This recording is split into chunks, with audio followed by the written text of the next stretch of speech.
which one doesn't. At MITx, Anant Agarwal did a bunch of this, and he discovered that rather than giving the lecture first and then the problem set, it turned out to be a lot better when they gave the problem set first and then the lecture, and then people were really motivated to understand what he was trying to teach them about circuit design. But I think another important aspect of this question about education is a mantra that I've learned from the work that Eric and I have done recently, which is stop teaching people to do things that the machines are already better at. Yes. Our educational system is still, I believe, I think you believe too, way too focused on basic skills, on just being able to do rote calculations, on being able to memorize lots of facts and regurgitate them.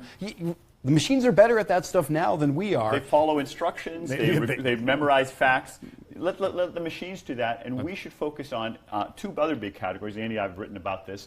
Creativity, large scale, coming up with new artwork. Actual eurekas. Yeah, new entrepreneurial ideas, new scientific discoveries. And the other, probably even bigger category is interpersonal skills, connecting with other humans, to coach them, to motivate them, to care for them, to sell and persuade them.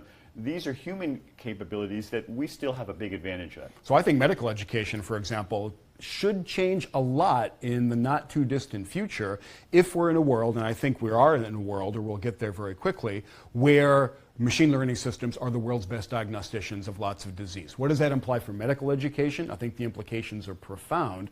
One of the things I hope is that we emphasize a lot more getting the human being who you're caring for to go along with the plan, comply with the diagnosis, comply with the treatment, and actually get them healthy. Diagnosis is only one part of that, and yet we overvalue this, this amazing, and it is an amazing human skill of diagnosing someone's medical condition. Man, the machines are going to be better at that. Yeah, and what you're describing reminds me of Iora Health. Andy and I started this competition called the Inclusive Innovation Challenge, and we're giving away $1 million. And one of the winners of last year's competition did exactly what Andy's describing. They added a layer of coaches that helped the doctors, but the coaches would work with patients to motivate them to stick with taking the pills when they're supposed to do it, do that exercise, eat the right food, all the things that the human doctor didn't always have the time and, let's face it, the skills to motivate people.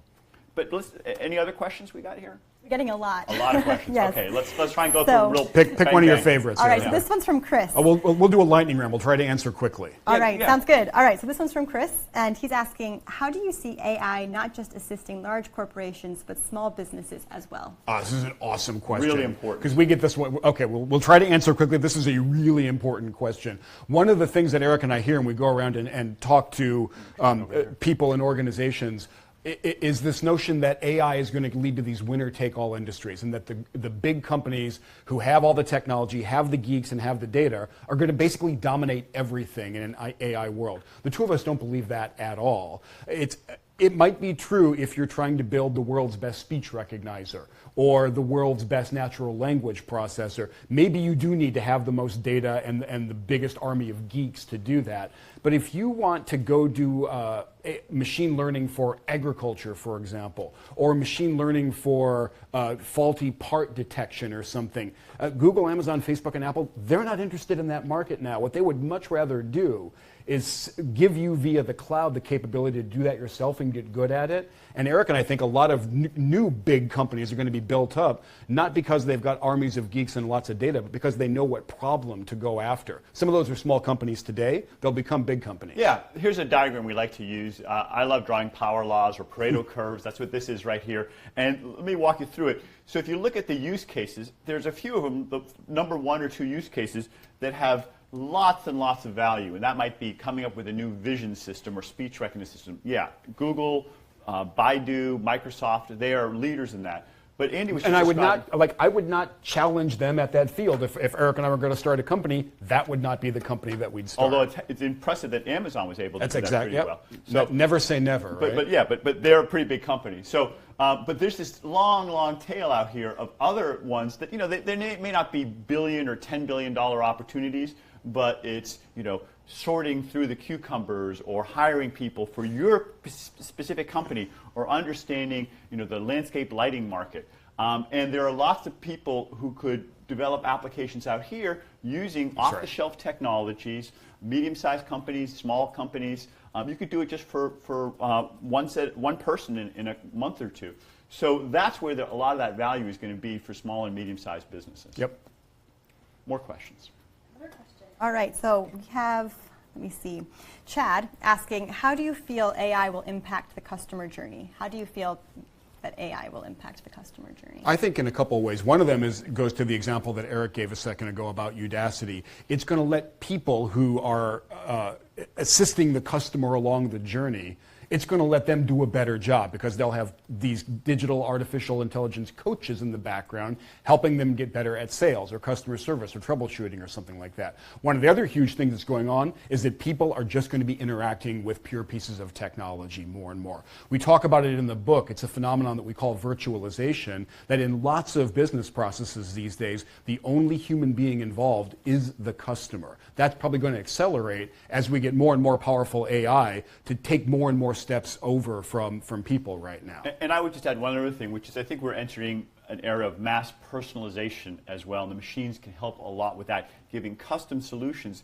in a way that you couldn't have before, because the machines can understand your needs and understand what the capabilities of the company are and match those in a much more detailed way than we used to be able to. So the Amazon recommendation engine, for example, is a huge, high volume, mass customized, mass personalized experience. We're going to see a lot more of that going forward. What else? Right, another question. This one's from Alexandra, and she's asking if you could give some more examples of how companies can monetize AI.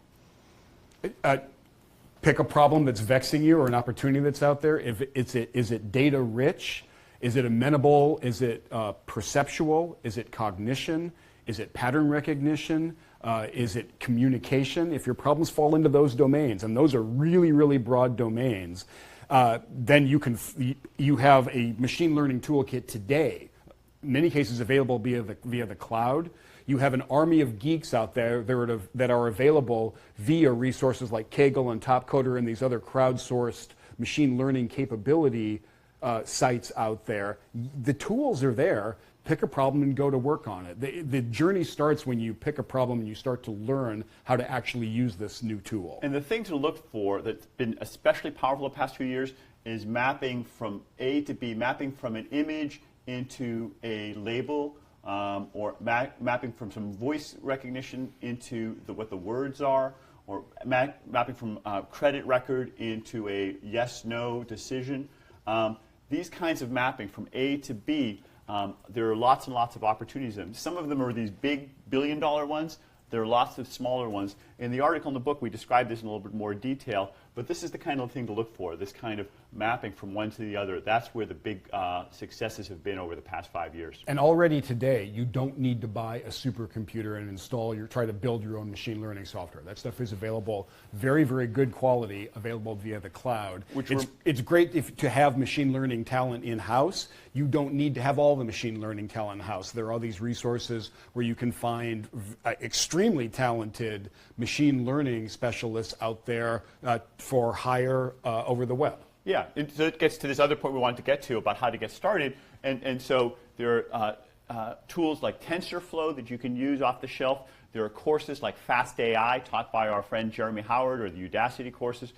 There are cloud-based data repositories in the Amazon cloud, the Google cloud. So these pieces are things we don't need to go out and spend thousands or millions of dollars. You can use these as a service. Many of them are literally free. So the startup cost can be quite low. And some of what's going on with machine learning these days honestly does look like science fiction. It's becoming a crazy world. We think the right way to approach it as an organization is not to say, oh my, how are we going to get into this weird sci-fi world and go live on Mars? This is another chapter in the story of using data, using analysis, using evidence, becoming more data-driven as an organization. A lot of us have read the book Moneyball. You know, baseball started getting geeky and very evidence-driven a couple decades ago. What Eric and I think is going on, and it's going to accelerate, is the moneyballing of the business world, simply because more evidence-driven decisions, which are more capable now with machine learning, are better decisions. And if your competition is making better decisions than you are, you're in a lot of trouble. So let's give us a couple more questions. We're winding down to the end of our time here, but why don't you give us a couple questions and we'll try and hit them real fast. Yes, I'm thinking two more. Does Two that more. sound good? That's Okay, fair. two more. So we're getting a few questions about IBM Watson. Yep. What do you think about it? Who are the leaders in the field? Any recommendations?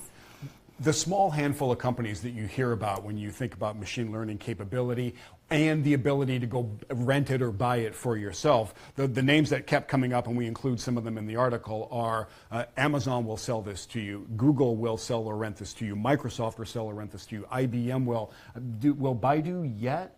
I don't know, not in the United States, I don't think. But yeah, so those come up over and over, and then there are the smaller will ones. do it, right? Yeah, and IBM is in that. IBM, I think they often use Watson as kind of an umbrella for a whole bunch of different types of AI capabilities. Some of them used in medical care, some of them in legal. We had some students who worked in the financial services industry to help sift through all the regulations, the Dodd-Frank regulations, and Watson helped them sort through those. But the good news is, whenever there's vicious competition among great big tech companies, we all benefit, because what that means is you have access to these very powerful tools at lower and lower price points. What's going on with machine learning is exactly the same thing that has been going on for about a decade with the cloud, where the resources that we can all tap into are higher quality and lower cost very, very quickly. Next. All right, last question. All right, last question. I'm saving one that often comes up for the end about jobs taking over. So Sashid is asking, should we be worried about robots taking over all our jobs and dominating the human race? Wow, There's one to end on. You start. We do worry about what the effects are going to be in the economy. And just speaking for myself, I think this is the biggest challenge for our society over the next 10 years is how is artificial intelligence and related technologies going to fundamentally restructure the economy, and are we going to get in front of it and make sure we create not just prosperity and billionaires, but also shared prosperity for the many that we can share in.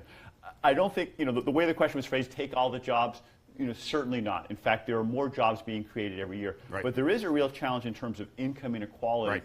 A lot of people aren't keeping up. In fact, the bottom half of the income distribution hasn't shared at all in this bounty that we've created in the United States, and it's similar in other countries. So it's a challenge, and I would say it doesn't happen automatically that we create shared prosperity. We have to do things like the Inclusive Innovation Challenge we talked earlier, new government policies that rethink education. We talked about that a little bit, boost entrepreneurship to help invent the new jobs. There are things we can do if we handle it right.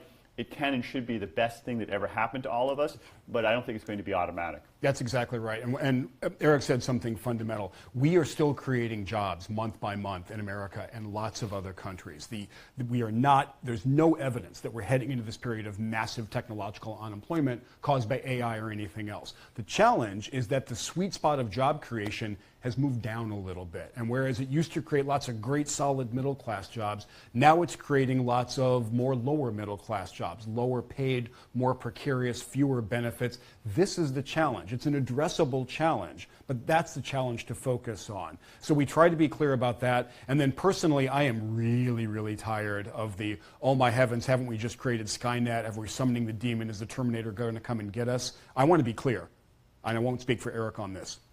No, that's not what's happening. The progress that we're seeing with AI, in my view, is existentially trivial and economically incredibly important. Yeah, so that is the challenge to focus on right now is the job and economic challenge. And to wrap up this chat, and it's the same way we wrapped up the article, let me just say, I don't think that AI is going to take over all the jobs of managers. AI is not going to replace managers, but managers that work with AI will replace managers who aren't working with AI. Amen. Thanks very much. Thanks for joining us. This was fun.